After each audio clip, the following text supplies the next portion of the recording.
இளைஞர்களுக்கு ஏணி படிகளாக இருக்கும் உத்தரவாத திட்டங்கள். வேலைவாய்ப்பு அலுவலகத்தில் பதிவு செய்தவர்களில் வேலையில்லாத ஒவ்வொரு பட்டதாரிக்கும் மாதம் ரூபாய் 4000 மற்றும் ஒவ்வொரு 12ஆம் வகுப்பு ITI டிப்ளமோ படித்தவர்களுக்கு மாதம் 2500 ரூபாயும் கொடுக்கப்படும். ஆண்டுதோறும் 5 லட்சம் இன்டர்ன்ஷிப் பயிற்சியின் போது பட்டதாரிகளுக்கு மாதம் ரூபாய் 10,000 மற்றும் ITI டிப்ளமோ படித்தவர்களுக்கு மாதம் ரூபாய் 8,000.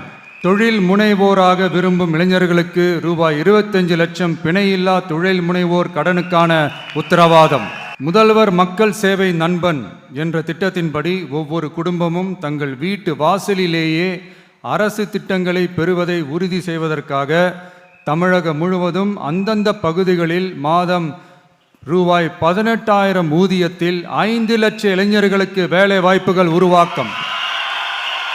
அரசு தேர்வுகளுக்கான நிலையான ஆட்சேர்ப்பு கால அட்டவணை உருவாக்கப்பட்டு அதை முறையாக செயல்படுத்தல் மற்றும் அரசு வேலைகளில் காலி பணியிடங்கள் இல்லை என்ற நிலை உருவாக்கம்.